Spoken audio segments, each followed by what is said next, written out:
नमस्कार दोस्तों, स्वागत है आप सभी लोगों का एक बार फिर से सागर सिविल सर्विसेज के यूट्यूब प्लेटफॉर्म पर। दोस्तों एसएससी जीडी 2026 के एग्जाम्स के लिए जीके जीएस के मिनी मॉक टेस्ट इस चैनल पर चलाए जा रहे हैं और आज इसका यह टेस्ट पेपर नंबर 6 है। इसके पहले 5 मॉडल टेस्ट पेपर हम आपसे डिस्कस कर चुके हैं। अगर आपने नहीं देखा है तो आप उन्हें प्लेलिस्ट में जाकर के देख सकते हैं। दोस्तों ये जो टेस्ट पेपर हम डिस्कस कर रहे हैं यूथ पब्लिकेशन के प्रैक्टिस सेट हैं, जिनका हम विस्तृत व्याख्या के साथ यहाँ पर डिस्कशन करते हैं, जिसकी वजह से आपकी ये आगामी परीक्षाओं जैसे UP SI, UP police, constable और होम गार्ड जैसी परीक्षाओं के लिए भी महत्वपूर्ण हो जाते हैं। क्योंकि अगर हो सकता है कि सवाल ना भी रिपीट हो तो इनके एक्सप्लेनेशन से आप उनके उत्तर जो है बहुत सहजता के साथ दे पाएंगे। तो चलिए एक बार कंफर्म कर लीजिएगा कि आप सभी लोगों को अच्छे से आवाज़ आ रही है, तो क्लास हम शुरू करते हैं। चलिए ठीक है, आज की हमारी क्लास का पहला सवाल है, तमिलनाडु स्थित महाबलीपुरम में इमारतों का जो समूह है किसके द्वारा निर्मित किया गया था? चोलों के द्वारा, पांड्यों के द्वारा, चालुक्यों के द्वारा या पल्लवों के द्वारा? बताइए। तो दोस्तों तमिलनाडु में जो महाबलीपुरम शहर है यहाँ पर इमारतें बहुत ज़्यादा प्रसिद्ध हैं, तो उनका निर्माण किसके द्वारा करवाया गया था? तो यह पल्लवों के द्वारा करवाया गया था। डी ऑप्शन आपका जो है सही हो जाएगा। ठीक है। अच्छा, आपको यहाँ पर ध्यान रखना है 7वीं शताब्दी में यह जो है पल्लवों की राजधानी भी था। ठीक है, यह जो था पल्लवों की राजधानी भी था। ये भी पॉइंट आपको ध्यान रखना है। दोस्तों ये तमिलनाडु का यह प्राचीन शहर जो है अपनी स्थापत्य कलाओं, भव्य मंदिरों और सागर के तट पर बसे होने के कारण बहुत ज़्यादा प्रसिद्ध है और यहाँ पर जो है द्रविड़ वास्तुकला अधिकतर देखने को मिलती है।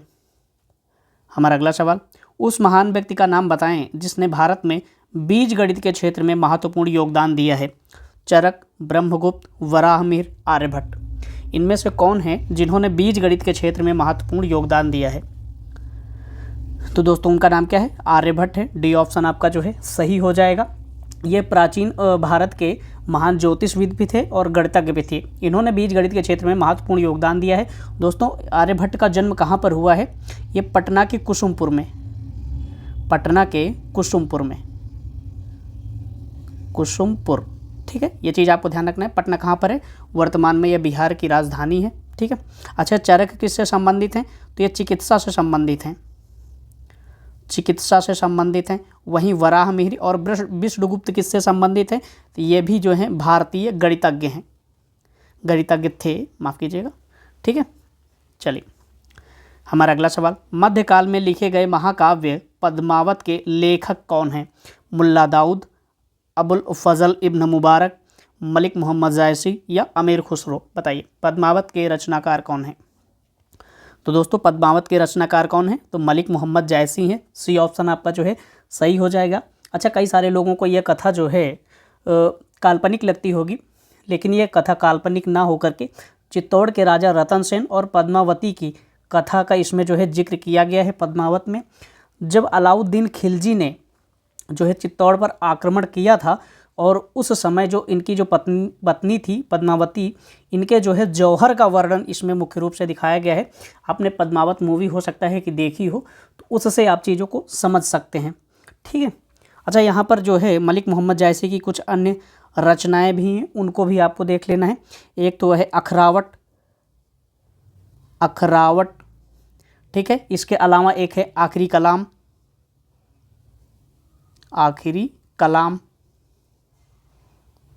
इसके अलावा चित्ररेखा। इसके अलावा एक है कहरनामा। तो ये भी बात आपको ध्यान रखना है। ठीक है। चलिए हमारा अगला सवाल, लाला लाजपत राय 1921 से किस मिशन से जुड़े हुए थे? बताइए। चिन्मय मिशन, सत्यशोधक समाज, सरबती देविका सभा या Servant of the People Society? Lala Lajpat Rai जो है 1921 से किस जो है संस्था से जुड़े हुए थे? तो किस संस्था से जुड़े हुए थे? तो ये servant of the People society से जुड़े हुए थे। डी ऑप्शन आपका जो है सही हो जाएगा। ठीक है। अच्छा, लाला लाजपत राय ने इसकी स्थापना 1921 में की थी, लेकिन कहाँ पर किया था? तो लाहौर में। वर्तमान में ये कहाँ पर है? तो पाकिस्तान में है। ठीक है। वहीं सत्यशोधक समाज के बारे में मैं आपको बता दूं तो इसकी स्थापना 1873 में किसके द्वारा की गई थी? तो ज्योतिबा राव फूले के द्वारा। ज्योतिबा राव फूले के द्वारा, ज्योतिबा फूले मैं लिखे दे रहा हूँ, ठीक है, ज्योतिबा फूले के द्वारा इसकी जो है स्थापना की गई थी। अच्छा, कहाँ पर की गई थी? तो ये पुणे में की गई थी। ठीक है, ये पॉइंट आपको ध्यान रखना है। हमारा अगला सवाल, वह गुरु, वह व्यक्ति जिसे गुरुदेव के नाम से जो है जाना जाता था, बताइए। राजगुरु, बंकिम चंद्र चट्टोपाध्याय, रविंद्रनाथ टैगोर, महात्मा गांधी। किसे जो है गुरुदेव के नाम से जाना जाता था? तो दोस्तों एक बार आप इन प्रश्नों को अपने स्तर पर भी अटेम्प्ट करिएगा और उसके बाद आपके जो उत्तर सही हो गलत हो इनका कैलकुलेट करके जो है लास्ट में आप कमेंट बॉक्स में ज़रूर बताइएगा कि आपने कितने प्रश्नों के सही उत्तर दिए हैं। इस सवाल का उत्तर क्या हो जाएगा? तो रविंद्रनाथ टैगोर, सी ऑप्शन आपका जो है सही हो जाएगा। इनको जो है गुरुदेव के नाम से जाना जाता था। दोस्तों ये रविंद्रनाथ टैगोर जो हैं भारत का राष्ट्रगान जो है जनगण मन और बांग्लादेश का जो राष्ट्रगान है अमार सुनार बंगला, इसकी रचना इन्होंने की थी। अच्छा, 1901 में इन्होंने जो है शांति निकेतन की भी स्थापना की थी। शांति निकेतन की स्थापना की थी। अगर आपसे पूछ लिया जाए कि शांति निकेतन की स्थापना कितने की थी, तो रविंद्रनाथ टैगोर ने किया था 1901 में। ठीक है, जो बाद में जो है विश्व भारती विश्वविद्यालय के नाम से जो है जाना गया था। अच्छा, इन्हीं को यानी कि रविंद्रनाथ टैगोर को ही 1913 में साहित्य का नोबेल पुरस्कार प्रदान किया गया था। किस कृति के लिए? तो गीतांजलि के लिए। गीतांजलि के लिए इनको जो है नोबेल प्राइज़ भी दिया गया था। नोबेल प्राइज़ भी दिया गया था और साहित्य के क्षेत्र में नोबेल पाने वाले पहले भारतीय थे, इसलिए ज़रूरी था, इसलिए मैंने आपसे चीज़ें डिस्कस कर लिया। ठीक है, राष्ट्रपति के 5 वर्ष के कार्यकाल की गणना कब से की जाती है? यानी कि जब राष्ट्रपति चुना जाता है तो कब से उसकी जो है पदावधि की गणना की जाती है? उसके चुनाव परिणाम की तारीख से, अगले महीने के पहले दिन से, जिस महीने में वह जो है पदभार ग्रहण करते हैं, जिस दिन वह पदभार ग्रहण करते हैं, उस महीने के पहले दिन से, जिस महीने में वह पदभार ग्रहण करते हैं। तो क्या हो जाएगा इसका उत्तर? तो क्या हो जाएगा? तो जिस दिन से वह पदभार ग्रहण करते हैं उस दिन से आगे जो है 5 साल की जो है गणना की जाती है उनके पद ग्रहण की तारीख से। ठीक है, चलिए। अच्छा, इसका जिक्र किस अनुच्छेद में किया गया है? तो अनुच्छेद 56 में। किस में? अनुच्छेद 56 में। ये पॉइंट भी आपको ध्यान रखना है। चलिए, हमारा अगला सवाल, संघ की राजभाषा हिंदी और लिपि देवनागरी होगी, यह भारतीय संविधान के किस अनुच्छेद में निर्धारित किया गया है? बताइए। संघ की जो भाषा हिंदी होगी और उसकी जो लिपि है वह देवनागरी होगी, इसका उल्लेख भारतीय संविधान के किस अनुच्छेद में किया गया है? तो किस अनुच्छेद में किया गया है? तो दोस्तों इसका उल्लेख अनुच्छेद 343(1) में किया गया है। डी ऑप्शन आपका जो है सही हो जाएगा, 343(1). और ये किस भाग में इसका उल्लेख किया गया है? तो भाग 17 में। किस भाग में? तो भाग 17 में। आप ये भी ध्यान रखिएगा, हो सकता है कि आपसे भाग पूछ ले, इसमें अनुच्छेद पूछा गया है ना। इसमें कहा गया कि संघ की जो राजभाषा होगी वह हिंदी होगी और उसकी जो लिपि होगी वह देवनागरी होगी।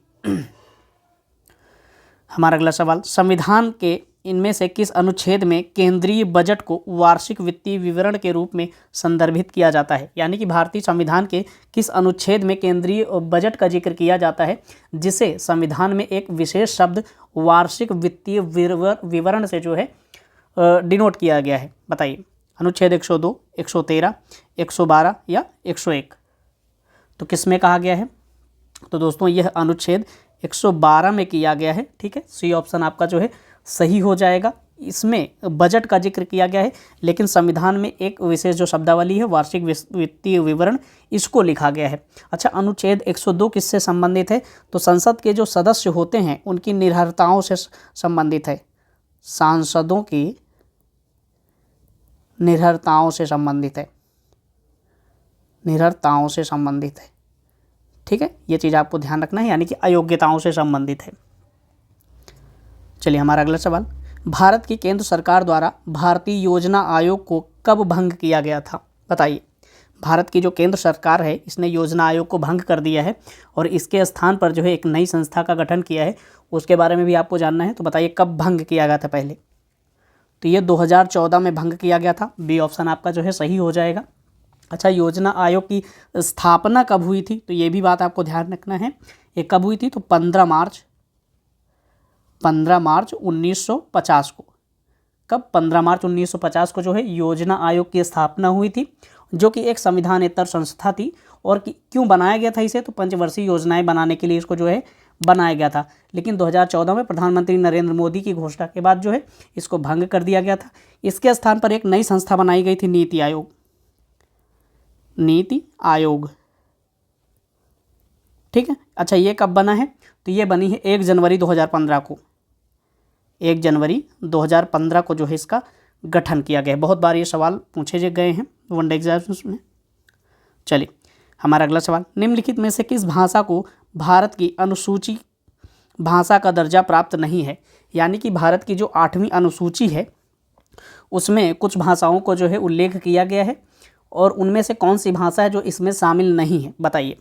मैथिली, नेपाली, गढ़वाली या डोगरी, कौन सी है जो शामिल नहीं है? तो दोस्तों इसमें कौन सा हो जाएगा? तो गढ़वाली भाषा शामिल नहीं है, जबकि मैथिली, नेपाली और डोगरी ये जो है शामिल हैं। अच्छा, किस अनुसूची की बात की जा रही है? तो 8वीं अनुसूची की बात की जा रही है। यहाँ पर आपको ये ध्यान रखना है, इसमें कितनी भाषाओं का जिक्र किया गया है? तो 22 भाषाओं का जिक्र इसमें किया गया है, ठीक है। ये भी बात आपको ध्यान रखना है। अच्छा, एक बार मैं वो भाषाएं पढ़ देता हूँ, अगर आप रिकॉल कर सकते हैं तो उन्हें याद कर लीजिएगा। वो भाषाओं के नाम हैं असमिया, उड़िया, उर्दू, कन्नड़, कश्मीरी, कोंकणी, गुजराती, डोगरी, तमिल, तेलुगु, नेपाली, पंजाबी, बांग्ला, बोडो, मणिपुरी, मराठी, मलयालम, मैथिली, संथाली, संस्कृत, सिंधी और हिंदी है। ध्यान रखिएगा, अंग्रेजी को शामिल नहीं किया गया है। अंग्रेजी जो है इसमें शामिल नहीं है, और ये सवाल जो है बहुत बार पूछा गया है, ठीक है। चलिए हमारा अगला सवाल, अरब सागर भारत के रिक्त स्थान में स्थित है। कहाँ पर स्थित है? बताइए। अरब सागर भारत के किस दिशा में स्थित है? दक्षिण में, पश्चिम में, उत्तर में या पूर्व में? कहाँ पर अवस्थित है अरब सागर? तो कहाँ पर अवस्थित है? तो अरब सागर भारत के पश्चिम में अवस्थित है, क्योंकि आपको पता है जैसे ये भारतीय क्षेत्र है तो अरब सागर आपको यहाँ पर देखने को मिलता है। तो भारत के किस क्षेत्र में हुआ है? ये पश्चिम क्षेत्र में हुआ है, ठीक। और इसका अरब सागर का जो प्राचीन भारतीय नाम है वो भी बात आपको ध्यान रखना है। इसका प्राचीन भारतीय नाम क्या है? सिंधु सागर। सिंधु सागर, ठीक है। अच्छा, इसे क्यों नाम रखा गया है? क्योंकि उत्तरी क्षेत्र में यहाँ से पाकिस्तान से होते हुए सिंधु नदी का जो है मुहाना कहाँ पर है? तो इसी अरब सागर में है। और भारत की जो नर्मदा और ताप्ती नदियाँ हैं उनका भी मुहाना कहाँ पर है? तो ये यहीं पर है, अरब सागर में ही है। तो ये भी बात आपको ध्यान रखना है, ठीक है। चलिए हमारा अगला सवाल, निम्नलिखित में से कौन भारत का रेलवे का शुभंकर है? बताइए। निम्नलिखित में से कौन सा भारत का रेलवे का शुभंकर है? मॉरिस कैट, मुर्गन पीकॉक, नंदी बैल या भोलू एलिफेंट? क्या हो जाएगा? ये सवाल आपको थोड़ा सा यूनिक लग रहा होगा, तो कौन सा हो जाएगा? भोलू एलिफेंट जो है ये भारतीय रेलवे का जो है शुभंकर है। दोस्तों यह प्रतीक चिन्ह एक हाथी का है, जो एक ट्रेन के गार्ड की तरह हाथ में सिग्नल दिखाता है, वह लालटेन लेकर खड़ा रहता है, ठीक है। चलिए अच्छा, यूरो किसकी मुद्रा है? बताइए। यूके की, यूरोपीय जोन की, स्वीडन की या डेनमार्क की? यूरो जो है कहाँ की मुद्रा है? बताइए। तो यूरो कहाँ की मुद्रा है? तो यह यूरोपीय जोन की मुद्रा है, ठीक है। अच्छा, इसके बारे में थोड़ी सी चीज़ें आपको और डिस्कस कर लेता हूँ। जैसे यूरोपीय संघ में कितने सदस्य देश हैं? यूरोपीय संघ में कितने जो है सदस्य देश हैं? तो ये लगभग 27 देश के आसपास हैं, ठीक है। 27 देश के आसपास हैं, और उसमें से ये जो 20 सदस्य देश हैं वो अपनी एक मुद्रा जो है मानते हैं, वहाँ अपनी इस मुद्रा को चलाते हैं, ठीक है। उससे यूरो कहा जाता है। और जितने ये 20 देश हैं जो इस मुद्रा को जो है पालन करते हैं वो जो है यूरो जोन कहलाते हैं, ठीक है। पूरे यूरोपीय संघ में जो है यूरो जोन की मुद्रा नहीं चलती है, सिर्फ उन 20 देशों में चलती है जो यूरोपीय संघ के सदस्य हैं, उनको जो है यूरो जोन के अंतर्गत शामिल किया जाता है। मैंग्रोव कहाँ पनपते हैं? हमारा अगला सवाल।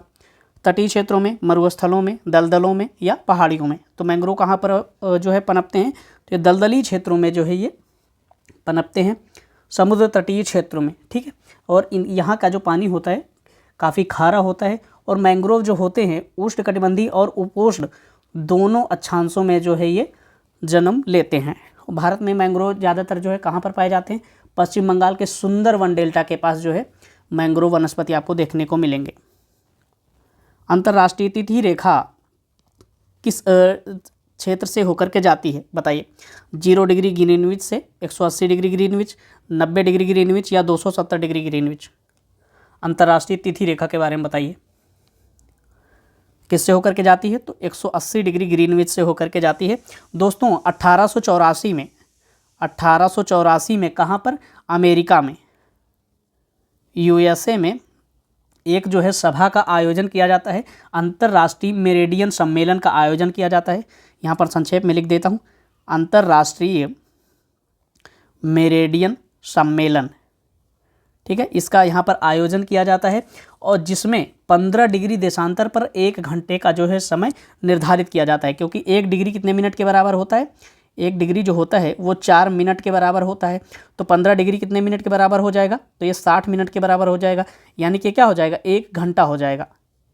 ठीक है, इसमें निर्धारित किया गया था कि 15 डिग्री यानी कि 1 घंटे के बराबर होगा। ठीक है, और यह जो है 180 डिग्री जो है देशांतर रेखा के सहारे जाती है, अंतर्राष्ट्रीय तिथि रेखा। ठीक है, चलिए हमारा अगला सवाल, इनमें से कौन सा प्राथमिक घाटे के बराबर होता है? कौन सा है जो प्राथमिक घाटे के बराबर होगा बताइए? तो कौन सा हो जाएगा? तो इसमें हो जाएगा बी ऑप्शन, राजकोषीय घाटा माइनस ब्याज भुगतान। यह क्या हो जाएगा? प्राथमिक घाटे के बराबर हो जाएगा। दोस्तों अर्थव्यवस्था के जो सवाल हैं उसमें बहुत ज़्यादा गहराई में नहीं जाना है, आपको कुछ सवाल कुछ टॉपिक अच्छे से पढ़ लेने हैं, वहीं से सारे सवाल जो है पूछे जाते हैं। हमारा अगला सवाल, राजकोषीय घाटे की परिभाषा क्या है?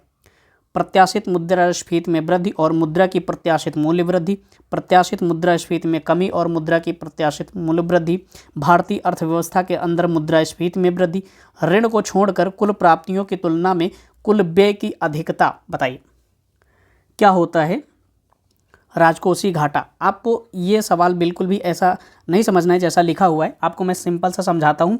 जैसे राजकोषीय घाटा जो होता है वो सरकार का जो है खर्च की तुलना में उसकी आय में कमी को दर्शाता है, यानी कि हमारे पास जितने पैसे हैं अगर हम खर्च ज़्यादा करेंगे और हमारे जो है स्रोत कम होंगे पैसे के, तो क्या हो जाएगा? हमारा घाटा हो जाएगा। तो यही आधार है इसका। और इसमें सरकार खर्च किस रूप में करती है? तो एक राजस्व खर्च होता है, राजस्व खर्च, एक क्या होता है? पूंजीगत खर्च होता है। अगर सरकार राजस्व और पूंजीगत खर्च अधिक कर देती है और उसके आय के जो स्रोत हैं, जो राजस्व पूंजी और राजस्व आय है और पूंजीगत आय है, अगर उसमें कमी हो जाती है तो क्या हो जाता है? यह राजकोषीय घाटे को निर्धारित करता है। तो इसमें क्या उत्तर हो जाएगा? ऋण को छोड़कर कुल प्राप्तियों की तुलना में कुल व्यय जो है इसकी अधिकता को दर्शाता है। ठीक है, चलिए हमारा अगला सवाल, भारत में पंचवर्षीय योजना के संदर्भ में 1966 से 69 की अवधि में जो है कौन सी पंचवर्षीय योजना थी? बताइए क्या हो जाएगा इस प्रश्न का उत्तर? तो क्या हो जाएगा दोस्तों?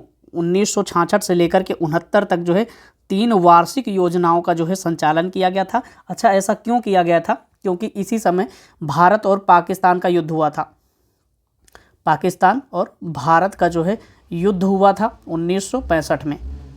ठीक है, उसी वजह से जो है इस समय लगातार पंचवर्षीय योजनाओं को जो है नहीं चलाया गया था, 3 एक वर्षीय योजनाओं को चलाया गया था। सॉरी। चलिए हमारा अगला सवाल, पूर्ण कुंभ मेला कितने वर्षों में एक बार आयोजित किया जाता है? हर 8 वर्ष में, हर 12 वर्ष में, हर 6 वर्ष में या हर 4 वर्ष में? पूर्ण कुंभ मेला जो है कितने वर्षों के अंतराल पर किया जाता है? तो ये हर 12 वर्ष में किया जाता है। इसी को चाहे आप पूर्ण कुंभ बोलें या फिर महाकुंभ बोलें, दोनों जो है सेम शब्द हैं, तो ये बात आपको ध्यान रखना है। दोस्तों ये जो कुंभ के मेले हैं ये लगते कहाँ पर हैं? तो ये 4 जगह पर लगते हैं, उनके नाम मैं आपको बता देता हूँ। एक तो है हरिद्वार, एक तो है कहाँ पर? हरिद्वार में, और दूसरा प्रयाग में है, प्रयाग में है। तीसरा कहाँ पर है? उज्जैन में। उज्जैन कहाँ पर है? मध्य प्रदेश। ठीक है, उज्जैन में। इसके अलावा एक है नासिक, महाराष्ट्र, नासिक में। अभी आपने देखा होगा पिछले साल जो है एक भव्य कुंभ का आयोजन किया गया था प्रयागराज में। चलिए हमारा अगला सवाल, 20 फरवरी को किस दिवस के रूप में मनाया जाता है? विश्व सामाजिक न्याय दिवस, विश्व विरासत दिवस, विश्व जल दिवस या केंद्रीय उत्पाद शुल्क दिवस? बताइए 20 फरवरी को किस दिवस के रूप में मनाया जाता है? क्या हो जाएगा? तो दोस्तों विश्व सामाजिक न्याय दिवस जो है मनाया जाता है 20 फरवरी को। ठीक है, चलिए हमारा अगला सवाल, बोरलाग पुरस्कार किस क्षेत्र में बेहतरीन कार्य के लिए प्रदान किया जाता है? कृषि एवं पर्यावरण के क्षेत्र में, फिल्म में, चिकित्सा में या खेल में? तो दोस्तों बोरलाग पुरस्कार जो है किस क्षेत्र में दिया जाता है? तो यह जो है कृषि के क्षेत्र में दिया जाता है, कृषि एवं पर्यावरण के क्षेत्र में। तो जो है ए ऑप्शन आपका जो है वह सही हो जाएगा। दोस्तों ध्यान रखिएगा, इसमें 40 वर्ष से कम उम्र के जो शोधकर्ता होते हैं उनको दिया जाता है। और इसकी जो है शुरुआत कब की गई थी? तो बोरलाग पुरस्कार की शुरुआत जो है ये 1972 में की गई थी। 1972 में शुरू इसको किया गया था। ठीक है, ये बात आपको ध्यान रखना है। और इस पुरस्कार में जो है कितने रुपए मिलते हैं? तो 10 लाख रुपए की जो है राशि दी जाती है, 10 लाख। ठीक है, ये बात भी आपको ध्यान रखना है। चलिए हमारा अगला सवाल, संयुक्त राष्ट्र संगठन यूएनओ के पहले महासचिव कौन थे? बताइए यूएनओ के पहले महासचिव कौन थे? बताना है आपको। तो पहले महासचिव कौन थे? तो ये थे त्रिदिवेली। बी ऑप्शन आपका जो है सही हो जाएगा। वहीं पर अगर बात करें कि वर्तमान में कौन है, वर्तमान में कौन है, तो ये हैं एंटोनियो गुटेरेस। Antonio Guterres. ठीक है, ये बात आपको ध्यान रखना है। अच्छा, ये कब जो है नियुक्त हुए थे? तो ये 2017 से अभी तक हैं, 2017 से अब तक। ठीक है, चलिए हमारा अगला सवाल, निम्नलिखित में से किस खिलाड़ी का उपनाम CR7 है? बताइए निम्नलिखित में से किस खिलाड़ी का उपनाम CR7 है? Chris Paul, Cristiano Ronaldo, Chris Gayle या क्रिस री? किसका नाम है? तो दोस्तों इनका नाम क्या है? Cristiano Ronaldo. अच्छा, ये कौन से प्लेयर हैं? ये फुटबॉल प्लेयर हैं, फुटबॉल प्लेयर हैं। ठीक है, अगर आपसे पूछ लिया जाए क्रिस्टियानो रोनाल्डो का संबंध किस खेल से है, तो फुटबॉल के खिलाड़ी हैं और यह यूनाइटेड फुटबॉल क्लब और पुर्तगाल नेशनल फुटबॉल टीम के जो है लिए खेलते हैं और इनका नाम जो है CR7 जो है शॉर्ट नाम है ये। चलिए हमारा अगला सवाल, भारतीय कृषि अनुसंधान परिषद का मुख्यालय कहाँ पर है? ICAR का मुख्यालय कहाँ पर है? तो यह है नई दिल्ली में। ए ऑप्शन आपका जो है सही हो जाएगा। अच्छा, इसकी स्थापना कब की गई थी भारतीय कृषि अनुसंधान संस्थान की? तो इसकी स्थापना हुई थी 16 जुलाई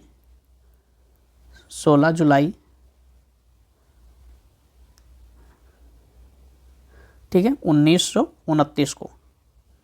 16 जुलाई 1929 को जो है इसकी स्थापना हुई थी। दोस्तों हमारा अगला सवाल, माउंट एवरेस्ट की चोटी पर पहुंचने वाली पहली महिला कौन थी? माउंट एवरेस्ट की चोटी पर पहुंचने वाली पहली महिला कौन थी? बछेंद्री पाल, जुंको तबई, अरुणिमा सिन्हा या प्रेमलता अग्रवाल? कौन थी? तो वो जुंको तबई थी। दोस्तों ये कहाँ की हैं? तो ये जापान की हैं, जापान की हैं। ये बात आपको ध्यान रखना है। और माउंट एवरेस्ट पर चढ़ने वाली ये पहली महिला थी। तो दोस्तों 7 महाद्वीपों की जो चोटियाँ हैं उनको फतेह करने वाली भी ये प्रथम महिला थी। और अब 20 अक्टूबर 2016 को इनका जो है निधन हो गया था 77 वर्ष की उम्र में। लेकिन अगर बात करें बछेंद्री पाल की, तो माउंट एवरेस्ट पर चढ़ने वाली ये प्रथम भारतीय महिला थी। ये माउंट एवरेस्ट पर चढ़ने वाली प्रथम भारतीय महिला थी, प्रथम भारतीय महिला थी। ठीक है, ये पॉइंट आपको ध्यान रखना है। और अरुणिमा सिन्हा के बारे में जो है ये पहली भारतीय विकलांग महिला थी। माउंट एवरेस्ट पर चढ़ने वाली पहली भारतीय विकलांग महिला थी, पहली भारतीय विकलांग महिला थी, विकलांग महिला थी। दोस्तों इनकी कहानी बहुत ज़्यादा जो है इंस्पिरेशनल है, तो ये आप इन्हें जो है यूट्यूब पे सर्च मार के देख भी सकते हैं। और प्रेमलता अग्रवाल के बारे में बात करें तो 7 महाद्वीपों की सबसे ऊंची चोटी को छूने वाली प्रथम भारतीय महिला होने का गौरव इनके नाम भी है। यानी कि जो 7 महाद्वीप हैं, 7 महाद्वीप की सबसे ऊंची जो चोटियां हैं सबसे ऊंची जो चोटियां हैं उन पर चढ़ने का गौरव सबसे पहले इनको हासिल है, प्रेमलता अग्रवाल को। तो दोस्तों यहाँ पर हमने सारे सवालों को बहुत अच्छे से डिटेल में डिस्कस कर लिया है। उम्मीद करता हूँ कि ये सेशन आप सभी लोगों को अच्छा लगा होगा, पसंद आया होगा। अगर आपको हमारा प्रयास पसंद आए तो आप जो है अपना छोटा सा सपोर्ट दिखाने के लिए वीडियो को लाइक कर सकते हैं, चैनल को सब्सक्राइब कर सकते हैं और बेल आइकॉन को ऑन कर लीजिएगा, जिससे कि जो भी वीडियो आप सभी लोगों के लिए अपलोड की जाए आप उससे वंचित ना रहें, समय रहते सारी चीज़ों को देख पाएँ। हो सकता है एक आध जगह जो है स्लिप ऑफ टंग हो गया हो, उसके लिए मैं आपसे क्षमा चाहता हूँ। फिर मिलते हैं नेक्स्ट वीडियो में, तब तक के लिए अपना ख्याल रखिएगा, स्वस्थ रहिए, पढ़ाई करते रहिए। धन्यवाद।